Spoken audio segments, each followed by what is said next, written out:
what has me almost in tears right now, thinking of how much all this means. What is it about me? What is it about my team that is practically working around the clock to make these materials, to make these concepts and these tools and these ways of being in the world accessible? For me, it goes way back.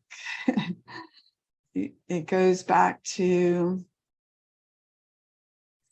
in some ways I didn't know it, but it goes back to all those times at the dining room table when, after church, the time when we were supposed to be most connected and sacred and holy. And I don't know if it was low blood sugar or what, but my mom was the most blaming, shaming, and even though she's so wonderful and was one of the main people who kept the church going, and I love her so dearly. And I see now as an adult what she was up against. She was believing her thinking. And yet as a child, I would do anything to have fixed that for her,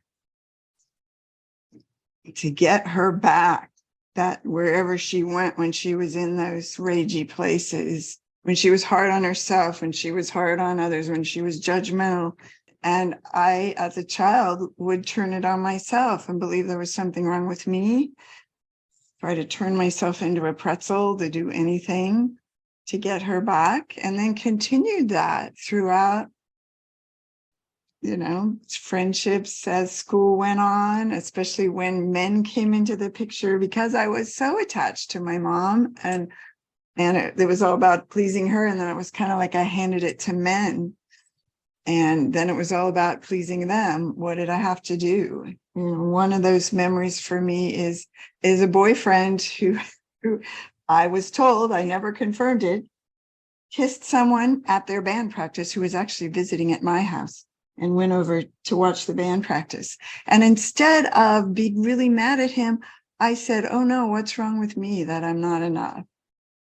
So all the ways that we did those things, the ways that I had food as my comfort at that dinner table, was my best thing to do there was focus on the food. And so whether it's relationship, codependence, turning ourselves into a pretzel, putting everyone else's needs first, and then being resentful, judging others for not being there for us in those ways, whether it's husbands or bosses or the ways that they weren't able to support us either. So for me, that caused a really big life crash eventually.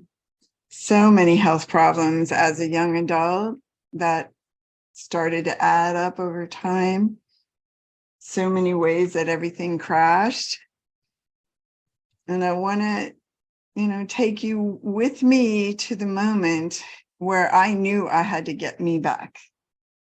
And for some of you, you've already decided this is that moment for you. Those of you who already joined this Get You Back course, I can just tell. Even my team were like so excited for you, because we can even see the differences in those of you last week, those of you who put yourselves out there and worked with me and asked questions and looked at how does this really apply to me and where can I take this?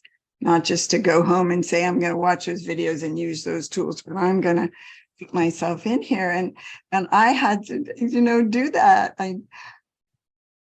I just think it's so important for me to tell you this, to tell you that why do I work so hard? Why is it such a big thing? And it's because I'm the one who sees what happened for me after all those illnesses, after all those relationships, after all that turning on myself, that anxiety, those food addictions, all of it didn't really get better till I learned how to use these simple tools.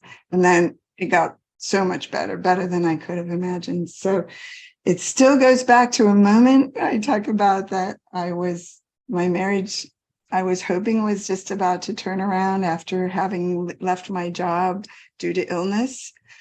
And I'd planned a trip for my husband and I to go away. I felt good enough to ride bikes with him, and we had just made love in the bed and breakfast that was there. And I still to this day do not know what he said, and I'm not blaming him in any way, but what he said in that moment when I felt closest to him and most hopeful was just like, nope, I can't do this. I can't leave myself in the hands of everyone else.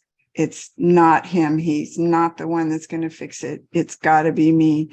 And he can stay as long as it's on my terms, but I'm willing to let that go if it can't be that. And I got up and went in that bathroom and cried the hardest I've cried in my life in the silence while I was running the tub. And it wasn't sadness. It was lamenting all those years that I had left myself. And it was also relief that I knew I was going to get myself back. And literally that was almost 20 years before I really did. I was on the path, but I wasn't finding it. And I did have a glimmer, though, of what self-solidarity looked like. I knew I was going to come home to me. And 3 weeks later, he and I separated. And after a really, a big fight that I really had to stand up for myself in every way.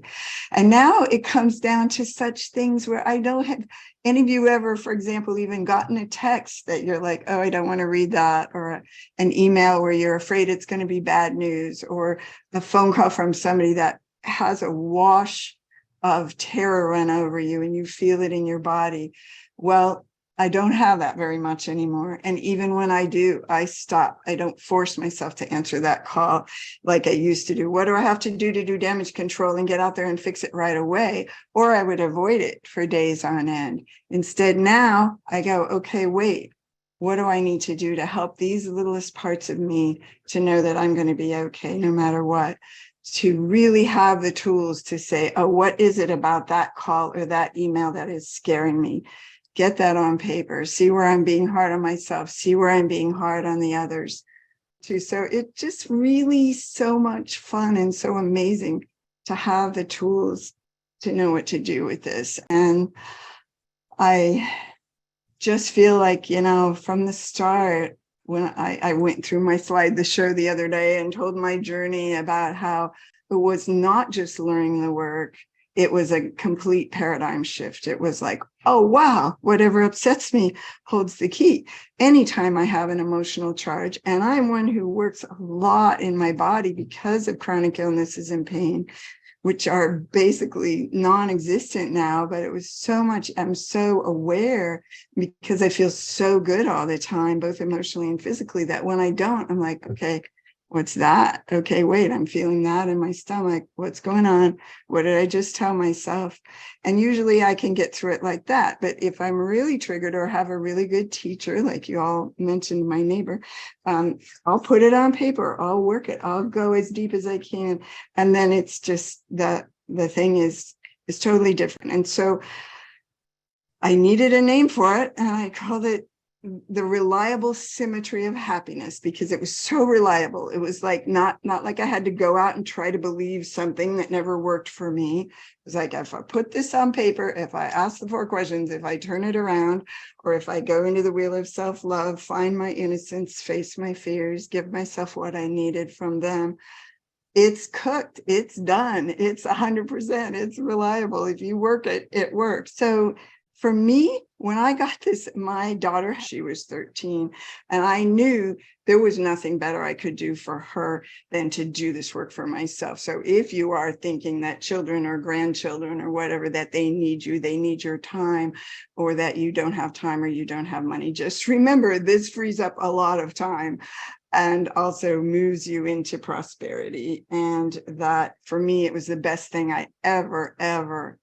did for my daughter, that to watch me become so responsible for my own happiness, for my own well-being, to know exactly how to turn lemons into lemonade. So I just decided I wanted to talk a little more about how much this means for those of you who are considering it